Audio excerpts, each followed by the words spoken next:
Odin, the All-Father, sacrificed his eye for wisdom and knowledge. Icarus flew too close to the sun and had his wax wings melted and fell to his demise. What sacrifices did King Harald have to make? What heights did he have to reach for everything to come crumbling down? And the truth is, ladies and gentlemen, he had to sacrifice everything. Harald was a visionary who wanted to bring his people into the future, give them a better lease of life, a better environment to raise their children in, bring them out of the blood-soaked, war-ridden past that their culture has survived in, bring them in to the new age where their children can learn, where they can live peacefully and coexist with the other inhabitants of the blue planet, the planet of One Piece. King Harold, despite what we were being led to believe at the start of the story, seemed to be a truly wise and benevolent king. Someone who was compassionate and determined to not let anything get in his way in bettering the lives of his people, which was a lovely contrast from where we see him when he was a young man in the most recent chapters. And that's, this is a good place to start. If you couldn't tell already, this video is going to contain spoilers as we discuss and dissect everything that we know so far about the former king of Elbath, Loki and Harudin's father, King Harald. Now, when he was first introduced into One Piece, we were already told that Loki killed him. But a lot of us had a lot of question marks pop up, like, was Harald really a good guy? Was Loki really just evil and murdered his father? Or was there something more going on? Maybe Harald wasn't as cookie cutter clean as we were originally expecting him to be, sorry. And from what we can tell so far, the answers to that is yes and no, to a certain extent, and we'll get into that when we discuss Harald's fate. But the earliest that we see Harald is when he's about 35 to 40 years old as a giant. So he's essentially around 15 in human age, and he was sailing the seas. He had left Elbath, he had grown up with Dory and Broggy, and he, like them, they had left and they had made their own pirate crew. He had left as well, by himself though, with a crew of other giants. And he caused havoc and turmoil all over the world. Despite being only 15, his immense amount of strength, probably brought on due to the fact that he had ancient blood in his veins, was drastic. We see this very comical scene where he's picking his nose while he's leaning back on a ship and flicks it. And he flicks it with such velocity and the booger held such weight that it literally kills a shark, like a big sea creature shark that was swimming by. Completely wipes it out of existence, essentially. And that's a pretty impressive feat. We know Oda likes to do booger powers, everything we saw with Mr. Five way back when in Alabasta. This blows Mr. Five out of the water. Pun very much intended.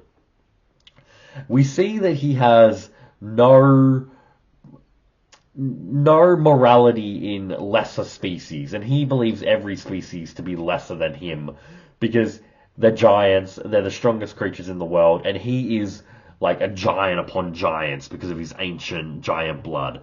So he's an egomaniac at 15, thinking he's the cock of the roost, the top of the man in town. He can do no wrong, he can get away with whatever he wants. Ironically, he acts like a celestial dragon will, which is some great writing there by Oda because we know where this story is heading. And what changes King Harold's perspective on the world?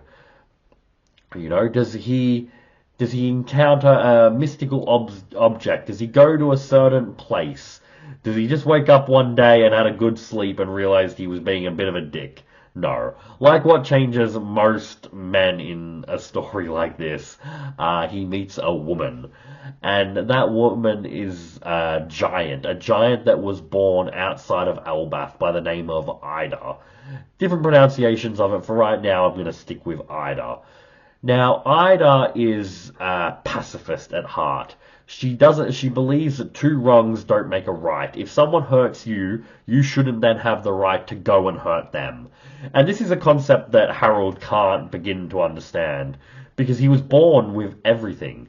He is the personification of strength. Why should he allow himself to be hurt by others and not retaliate? But it's through meeting Ida and seeing her perspective and seeing just how courageous that she really is that starts to change his mind about things. What she does is that she gets rescued by the people of the village that she's in. I forget the name of it. I'm completely blanking. But she gets rescued, and to thank them for saving her, she asks them, like, what can I do to help? And they say, how about we put on, like, a performance, a play, of you being, like, a caged giant who's, like, screeching and roaring and gonna get us, and we'll pretend to be scared and run away, and we'll put on a great show for the village. And she's like, perfect, that sounds great. That's a great way that I can compensate you guys for saving us. They were even going to be paying her, which is really, really nice of these people in this village. But Harold sees this, and without, like he sees it far away from his ship with a telescope, without kind of thinking on it and getting a full scope of the situation that's here, he just jumps guns blazing and wrecks the entire town and saves Ida against her will, essentially. And he saves her and, like, prounces in front of her, like, no need to thank me. I'm Harold, King Harold, and you are. And before he can even get any more words out, she comes up and slaps the shit out of him. And it looked so, it literally, it changed, that slap was powerful enough to change his personality. Of course, a lot more went into it than that, but you've just got to imagine that not only was Harold more powerful than the other giants around him, even the older giants, but even if there were giants who were stronger than him, he had the authority of a prince to have no one question him.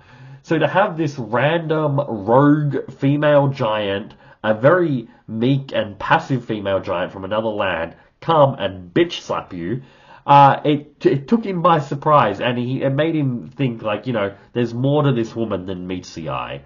And through that, he goes back to the town that he just destroyed with Ida, and he sees the state of the place, he sees his mistake, and quite, what's the word? He doesn't necessarily, once he sees the damage, he doesn't necessarily need to be told, like, it's not like Ida's like, hey, go and fix this. He kind of sees the damage for himself, realizes the destruction that he's done, and orders his men to go about repairing everything. And it's in doing that that he starts to learn, hey, this world isn't so black and white. He sees the construction techniques that the humans have of this village, and he learns that it's so much different than what they can do on Elbath. They have food and spices here that he's never experienced before. In this one moment, in this one small city town, his whole world gets expanded, probably more than any of his voyages have before. And he learns that people's differences can be a true blessing. It's what bring people together. And from this, like, Ida kind of appears to join his crew after they leave, after they've repaired the city, and they travel around. And King Harald, well, he's not a king at this stage, but the Prince Harald goes to other lands and learns just the different customs, the different etiquettes, the different ways of living. And he sees all this, and he's like, these people are doing a lot of things that we should be doing, that we should be reinforcing.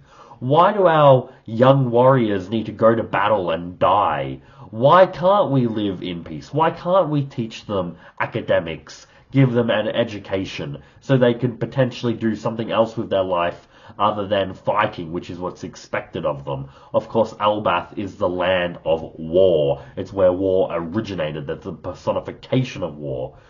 But Harold here, very courageously, I might add, goes against, eons of generations of customs to fight against the system to create a better place.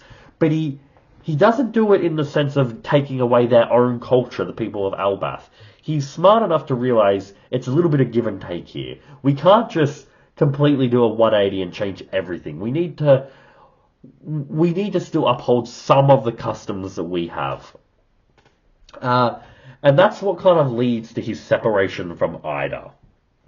Now, to be fair, we don't know if he kind of took on a bit of a harem situation where he took on an actual wife and had Ida on the side, or if they broke things off. Because he has a child with Ida, Harudin, but the people of Elbath won't accept a foreign queen. So they offer someone for Harald to marry, and that is Estrid. I just did a video a couple days ago on Loki's past. I go more into Estrid there, so I'm not going to cover her on this video. Go and check that video out. But he meets Estrid, and that becomes his wife, and through her he has another son named Loki, who seems to inherit some of his ancient giant blood. Now, it's very important to note that in his journeys, Harald that is, he's not just taking information away and just using it for their own benefit. He's also giving other countries information that can make their lives better. It's a true negotiation. We know that from in real life, in our history, the first kind of job and way of life that we had was trading, whether it was trading like building materials or information on survival, etc., etc. It's the first concept that needs to exist for any form of civilization to survive, even if it's just 5 dudes living in one big tent. They need to be able to give information back and forth, teach each other, learn from each other, because that's how we grow as people. So we see a scene where it looks like he's near Wano, on the outskirts of Wano, and he's holding up a ship that appears to have samurai in it. And we can assume that he's telling them about Elbath's great way of navigating. Because this was a bit over 100 years ago, I believe. I think it was like 108 years ago, when he meets the people of Wano. And at this time, the sea was even a more treacherous place than it is now. Not like navigating the Grand Line in the New World especially wasn't as known as it is now. I'm not even sure if they had log poses. I'm not sure if that's something I've overlooked. Let me know down in the comments. I don't think that they did have log poses at this time. Where they came about, I'm not exactly sure. Let me know that as well in the comments if I've just missed something reading through One Piece here. But they have the pole star, essentially, the North Star, where there's a star in the sky that is constant, it doesn't move, and that way you can never lose your bearings when you're at sea. Now, it's not as easy as that, because obviously we know in the New World there and the Grand Line there's many, many different weather phenomenon. So there would be times where, the clouds block out the sky, where you can't see the star and stuff like that. But he's probably teaching them other navigation methods. Navigation seems to be the bread and butter for Elbath warriors, which makes sense because they go around pillaging and raiding. They need to know some way to get back home. It's also a good play on real life history because we know the Vikings used sunstones to navigate from Scandinavia over to England. So I like that Oda's giving them that trait of, they're not even back then, where in Harald's time, they're not just all barbarians. They were sophisticated enough to establish a form of navigation that was so advanced that other countries could learn a lot from them. But as Harald's, on this quest of bettering Elbath and bettering the world as well, not just Elbath, he realizes that he's being stopped at every instance by the world government. Because the world government, specifically the higher-ups in the world government, Mu and the Gorosei, the God's Knights, they know that, hey, Elbath, you guys, I don't want you guys teaming up with other countries. You guys are the nation with the strongest military power, essentially, and you're staying where you are in isolation. We don't want you guys joining with other people. It's also foretold that the side that Elbaf chooses to side with gains a huge advantage in the upcoming war that's about to happen. So they're terrified about them ever potentially joining someone that isn't them, isn't the world government. So they're trying to stop him at every corner. And in the most recent flashbacks that we see, the latest that we've seen so far, of course we'll expand on this and we'll probably do a follow-up video depending on the information we get, is from Loki's birth. And this is where we see Harald having an existential crisis um, about doubting what his plan, if he can accomplish his plans, because of the world government getting in the way. We do see a scene after this that wasn't in Loki's specific flashback, but we see that Shanks meets him at the Reverie one year, but they can't have a proper chat about things that Shanks wanted to, and by the time that he does get to do that, it's too late and Harold dies. But there's something that goes on from then and 108 years ago.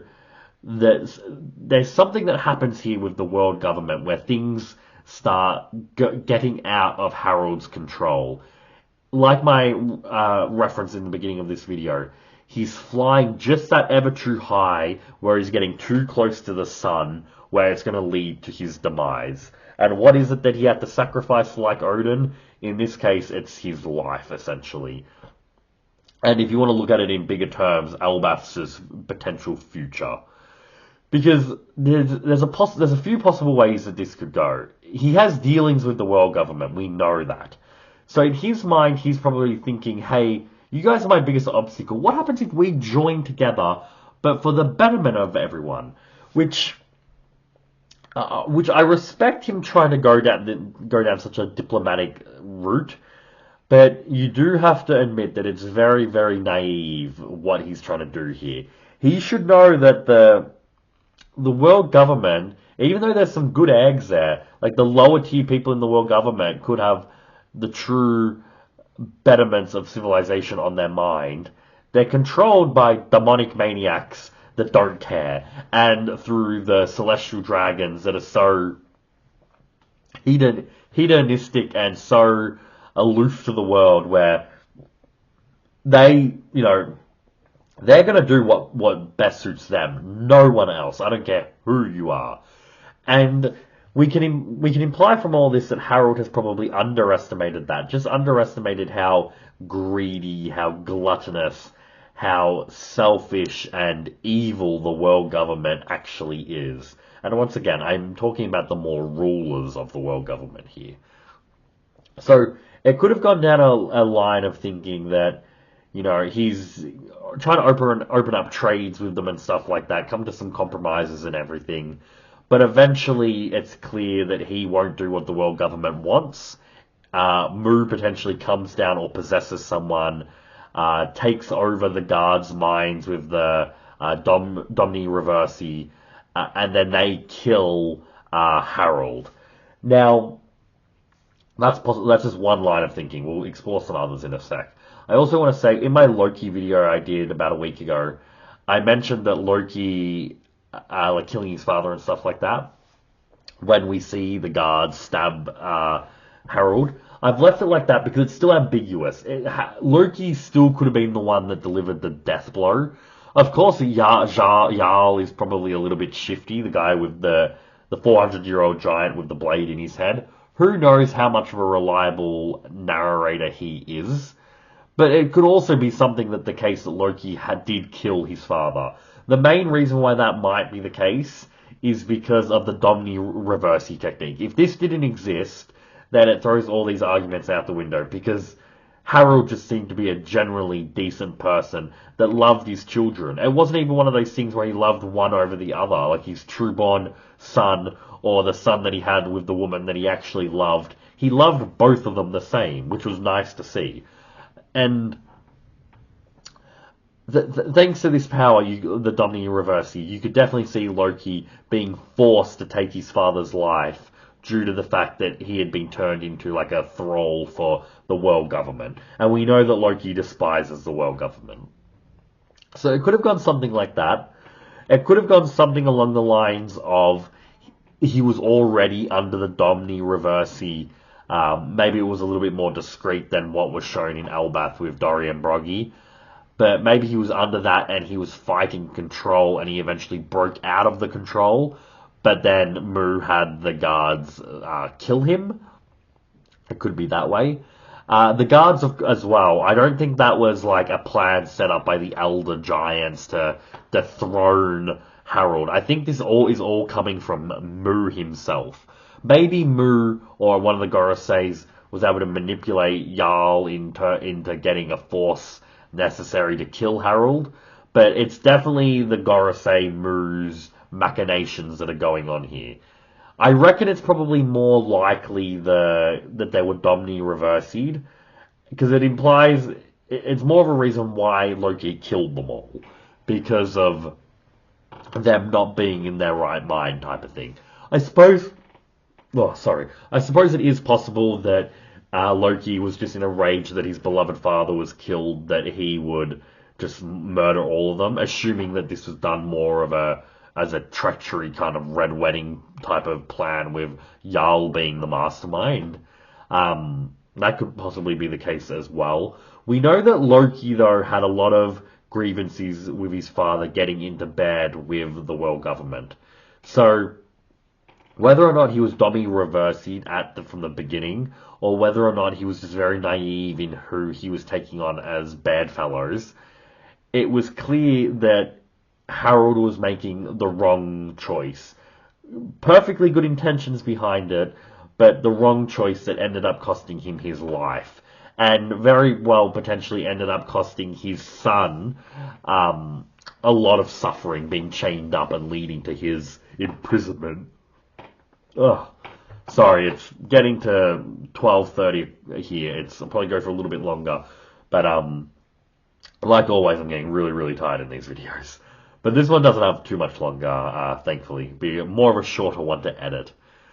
But this video is mainly discussing the consequences of what Harold's choices have led him to, and was it the right one or not.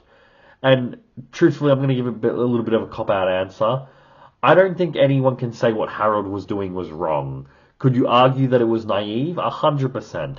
But when someone is working under such good intentions, such selfless intentions of bettering not just his own society, but other people's societies, you can't blame him for being a dreamer, for being wrong in this sense. Because he wasn't. I'll never believe that trying to do the right thing is therefore a wrong thing. It was a naive choice. It should have been explored more. But from everything we know of Harold, he was doing it with the absolute best intentions that one could to try and better the country that he was ruling over. And even before he died, we saw works of this about the Walrus School, about educating the youth. We've seen that he wants to put an end to the constant generations of giant pirates and stuff like that, which I think is really, really cool to see such a visionary leading the giants. And for this to be brought on through his relationship with Ida as well. Like, we've got some beautiful romance there influencing his decisions. I think Oda has just done such a great job with Harold, who, when he was first introduced, I'm like, oh, this is just going to be a generic bad guy that was evil and Loki put him down. I think it goes to show how great of a writer Oda is, that he's made us care about this character through really one chapter, one flashback. We get to see all the information we need from him. So I can't wait to see the way it goes about the situation in the throne room, his death, Loki's either killing him or being blamed for it, and then Loki's acquisition of the super, super rare devil fruit. Like, oh, I can't wait to find out what that is. Like I said, I did a video on Loki, but let me know down in the comments, what devil fruit power does he have? Oda is such a tease. I can't wait to see it. Also, like I was saying, there'll probably be a follow-up to this video when we learn more information on it all. But for right now, that's everything I kind of wanted to explore about King Harold's character. About the sacrifices that he's made to get where he is, and kind of, like I said, getting too close to people he shouldn't have, and having that end in his burning, in his sacrifice, in his death, and leaving his family without his presence, which they desperately needed at this time. Um, but guys, I've been Jack Cypher. It's been a pleasure talking about a character that I didn't have any expectations for, but that completely blew me out of the water. So everyone, have a lovely night and Cypher out.